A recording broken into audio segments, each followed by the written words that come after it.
कायर भी हैरानी के साथ पूछता है, कैसा धोखा? अभिमन्यु अपने में ही लगा हुआ था। उसे कुछ ख्याल ही नहीं था कि कायर और युग उससे कुछ सवाल पूछ रहे हैं। अभिमन्यु अपने आप से बड़बड़ाते हुए कहता है, मैंने कभी नहीं सोचा था कि कछुआ हमसे इतनी बड़ी बात छुपाएगा। आखिर वो ऐसा कैसे कर सकता है? उसने ऐसा क्यों किया? युग अपना सिर पकड़ते हुए कहता है, यार अभिमन्यु, तूने ये क्या लगा के रखा हुआ है? कछुए ने क्या धोखा दिया? उसे ऐसा क्या नहीं करना चाहिए था? आखिर तू कहना क्या चाहता है? साफ साफ कहेगा? कायर अभिमन्यु के कंधे पर हाथ रखते हुए कहता है, अभिमन्यु देख, पहले तो तू ना गुस्सा करना छोड़।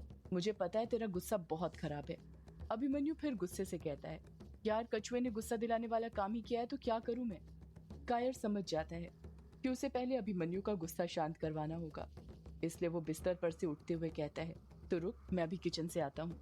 युग बिचकते हुए कायर से पूछता है, अब तू किचन क्यों जा रहा है? कायर जवाब देता है, बस 2 मिनट रुक, तुझे अभी पता चल जाएगा। इतना कहकर कायर वहां से चला जाता है। इस तरफ दिलीप हवेली के बाहर जिप्सी के पास खड़ा हुआ था।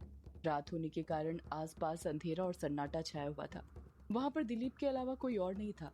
दिलीप अपना फोन निकालता है और किसी को फोन करने लग जाता है। दिलीप फोन पर बात करते हुए कहता है, इंतजाम हो गया है ना? अच्छा, पता है ना, इस बार 1 जोड़ी नहीं पूरे 6 जोड़ी चाहिए। हाँ, आ ही रहे हैं, तब तक तैयार रखना, देरी नहीं होनी चाहिए, बस कुछ देर में वहां पर पहुंच जाएंगे। दिलीप फोन पर बात ही कर रहा था कि हवेली के अंदर से सुदेश बाहर आ जाता है। सुदेश ने अपने पीछे काला बैग टांगा हुआ था। सुदेश दिलीप के पास जाकर खड़ा हो जाता है। सुदेश को देखकर दिलीप अपना फोन रखते हुए कहता है, अच्छा ठीक है, गोटियां तैयार रखना, मैं आ रहा हूँ। इतना कहकर दिलीप अपना फोन वापस से अपने कुर्ते में रख देता है। दिलीप के फोन रखते ही सुदेश बौखलाहट के साथ बोल पड़ता है, आप तैयार हैं जीजा जी? दिलीप सुदेश पर चिढ़ते हुए कहता है, मैं तो कब से तैयार हूँ, बस तू ही तैयार नहीं था। इतना क्या तैयार हो रहा था तू? तू कोई शादी वादी में नहीं जा रहा, मायाधारी की माया नगरी में जा रहा है। पिछली बार गया था तो पता चल ही गया होगा कि उसकी माया नगरी में क्या क्या माया होती है। जैसे जैसे दिलीप उससे बात बोलता है, उसे पिछली बार की सारी बातें रिमाइंड हो जाती हैं कि उसके साथ माया नगरी में क्या हुआ था। सुदेश खौफ के साथ कहता है, हाँ जीजा जी, पता है, माया नगरी में जाना भी मतलब खुद माया के जाल में फंसना ही है। दिलीप जिप्सी की ड्राइविंग सीट पर बैठते हुए कहता है, अगर पता है तो अच्छी बात है, चल अब जल्दी से बैठ जिप्सी में, वैसे ही पहले ही देर हो गई है। सुदेश दिलीप को ड्राइविंग सीट में बैठने से मना करते हुए कहता है, अरे जीजा जी, आप क्यों तकलीफ करते हैं, मैं चलाता हूँ ना जिप्सी। दिलीप जिप्सी चालू करते हुए कहता है, तो चुपचाप बगल में ही बैठ। तुझे क्या लगता है मुझे जिप्सी चलानी नहीं आती, या फिर मैं जिप्सी कहीं भिड़ा दूंगा? अरे नहीं जीजा जी, ऐसी बात नहीं है, आपको तो मुझसे भी अच्छी जिप्सी चलानी आती है। वो तो मैं इसलिए बोल रहा था ताकि आपको आराम मिल जाए। यहाँ पर यक्षिणी ने एक एक पल सांस लेना मुश्किल कर दिया और तुझे आराम की पड़ी है। सुदेश दिलीप को ही देखते रहता है, कुछ नहीं बोलता है। दिलीप चिढ़ते हुए कहता है, अब मेरा मुंह क्या देख रहा है, जल्दी बैठ जिप्सी में। सुदेश फटाक से जिप्सी में बैठ जाता है। सुदेश दिलीप को देखकर अचंभित था, क्योंकि उसने आज तक दिलीप को जिप्सी चलाते हुए नहीं देखा था। हमेशा या तो वो जिप्सी चलाता था या फिर बल्लू काका। दिलीप जिप्सी चला रहा था और सुदेश उसके बगल में चुपचाप बैठा हुआ था। सुदेश दिलीप से पूछता है, वैसे जीजा जी हम जा कहाँ रहे हैं? दिलीप जिप्सी चलाते हुए जवाब देता है, तुझे बोला था ना मायाधारी के लिए उसका सामान लेने जाना है। हाँ जीजा जी, पर वही तो पूछ रहा हूँ, सामान लेने कहाँ जा रहे हैं? हमें वो आंखें कहाँ? सुदेश अपनी बात पूरी करता उससे पहले ही दिलीप उसे बीच में टोकते हुए कहता है, कुछ देर अपना मुंह बंद करके रख, थोड़ी देर बाद तुझे खुद ही पता चल जाएगा कि हम कहाँ जा रहे हैं। और सुन ले, इस बात के बारे में किसी को पता नहीं चलना चाहिए, ये तेरे और मेरे बीच में रहना चाहिए। सुदेश वापस से चुपचाप बैठ जाता है, पर उसके मन में कई सवाल चल रहे थे कि आखिर दिलीप आंखें लेने के लिए कहाँ जा रहा था, उसके आने से पहले दिलीप किससे बात कर रहा था, और उसके आते ही फोन क्यों कट कर दिया था। एक सुनसान सड़क को चीरते हुए उनकी जिप्सी आगे बढ़ते जा रही थी। सड़क पर एक गहरा सन्नाटा छाया हुआ था। दिलीप जैसे ही अपनी मंजिल पर पहुंचता है, जिप्सी को रोक देता है। जब जिप्सी रुकती है तो आसपास के इलाके को देखकर सुदेश के रोंगटे खड़े हो जाते हैं। सुदेश हकलाते हुए कहता है, जीजा जी, आपको नहीं लगता आपने एक गलत जगह जिप्सी रोक दी? दिलीप बिलखते हुए कहता है, अरे कामचोर, मैंने सही जगह जिप्सी रोकी है, हमें मायाधारी जी का सामान यही मिलेगा। सुदेश कांपते हुए कहता है, क्या कहा आपने? यहाँ से जीजा जी? दिलीप जिप्सी से नीचे उतरते हुए कहता है, और नहीं तो क्या, ऐसी चीजें दुकान पर थोड़ी पड़ी मिलती हैं, उनके लिए यहीं पर आना पड़ता है। सुदेश डरते डरते जिप्सी से नीचे उतर जाता है।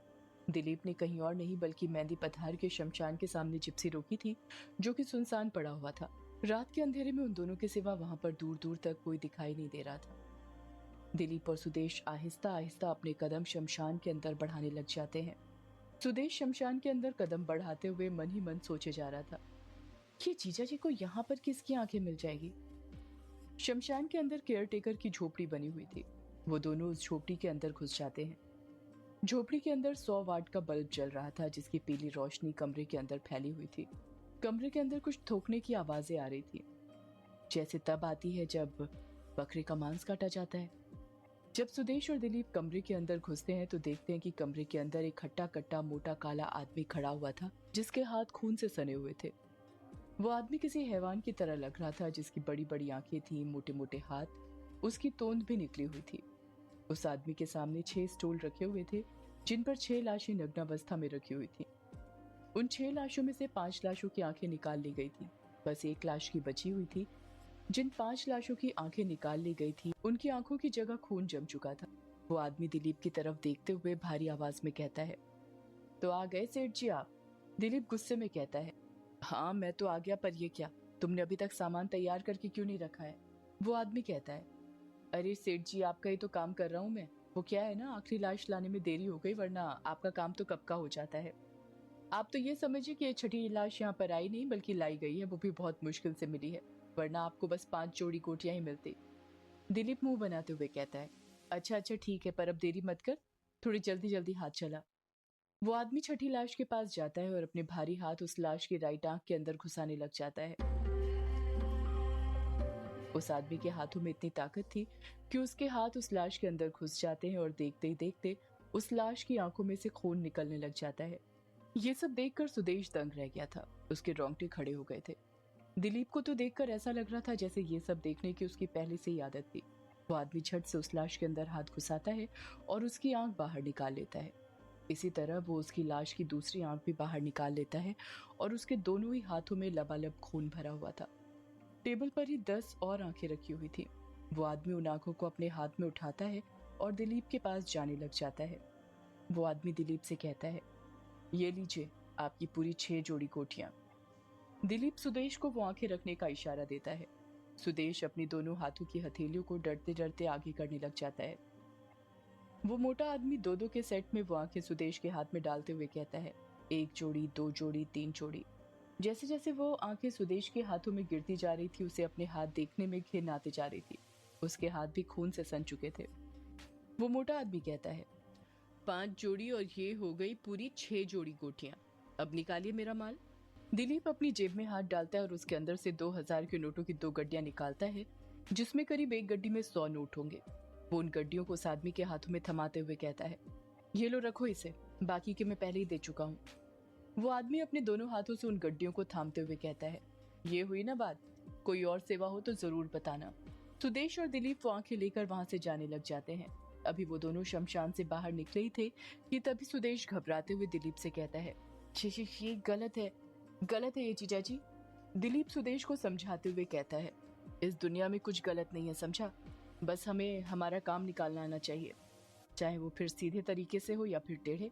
दिलीप हिचकिचाते हुए कहता है, जीजा जी, जिन लाशों की हमने आंखें निकलवाई उनके परिवार वालों को पता चल गया तो, और उन्होंने पुलिस केस कर दिया तो?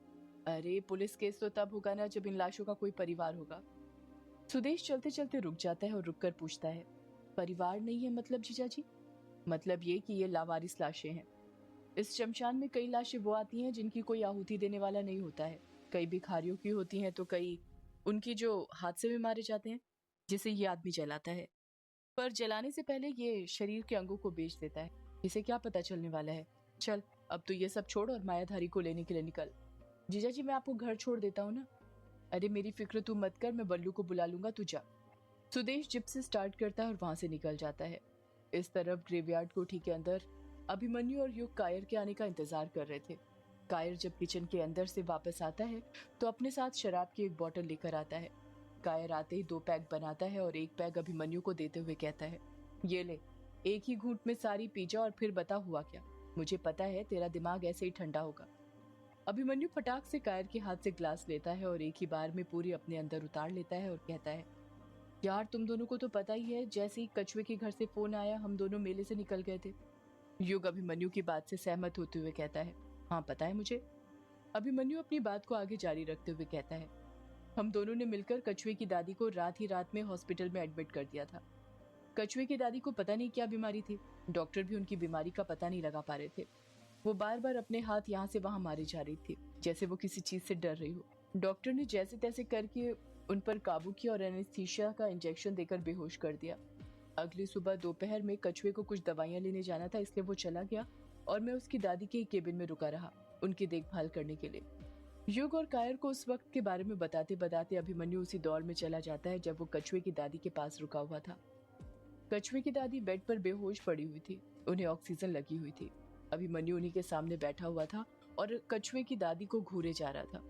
कछुए की दादी के चेहरे पर चेचक के दाग थे, उनके हाथ पर भी अजीब से काले काले धब्बे थे, जैसे किसी चीज का श्राप हो। अभिमन्यु को यह सब बहुत अजीब लग रहा था। अभिमन्यु कछुए की दादी को एकटक नजर से देख ही रहा था कि तभी उसकी दादी को होश आ जाता है और कछुए की दादी वापस से बेड पर अपने हाथ पैर मारने लग जाती है। अभिमन्यु फटाक से कुर्सी पर से उठता है और कछुए की दादी के पास जाता है। कछुए की दादी की सांसें फूले जा रही थी। उन्हें देखकर साफ समझ आ रहा था कि उन्हें सांस लेने में तकलीफ हो रही थी। अभिमन्यु को समझ नहीं आ रहा था कि ऑक्सीजन लगे होने के बावजूद उन्हें सांस लेने में दिक्कत क्यों हो रही थी। अभिमन्यु डॉक्टर को पुकारते हुए कहता है, डॉक्टर, डॉक्टर। डॉक्टर और नर्स के साथ ही कछुए की माँ भी केबिन के अंदर आ जाती है। कछुए की मम्मी रोने लग जाती है और दादी को संभालने लग जाती है, पर वो उनसे भी नहीं संभलती है। डॉक्टर बौखलाहट के साथ नर्स से कहता है, नर्स जल्दी से इंजेक्शन दो। डॉक्टर अभिमन्यु से कहता है, आप जल्दी से पैर पकड़िए इनके। अभिमन्यु कछुए की दादी के पैर पकड़ने लग जाता है।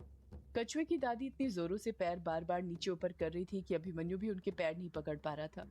पर कुछ ही देर में अभिमन्यु कछुए की दादी के पैर पकड़ लेता है और डॉक्टर जल्दी से उन्हें इंजेक्शन लगा देते हैं। कछुए की दादी फिर शांत हो जाती है। जब अभिमन्यु कछुए की दादी के पैर छोड़ता है तो देखता है कि कछुए की दादी के राइट पैर के अंगूठे का नाखून नहीं था। ये देखकर अभिमन्यु दंग रह जाता है, उसकी आंखें फटी की फटी रह जाती हैं। कछुए की दादी का पैर सूख गया था, उनकी नसें बाहर आने लग गई थी। अभिमन्यु अपनी यादों में से वापस आ जाता है। अभिमन्यु की बात सुनकर युग और कायर के मुंह खुले के खुले रह गए थे। उन्हें उसकी बातों पर यकीन नहीं हो रहा था। युग अभिमन्यु को एकटक नजरों से देखते हुए हैरानी के साथ कहता है, इसका मतलब कछुए की दादी सौदाइन है। सदियों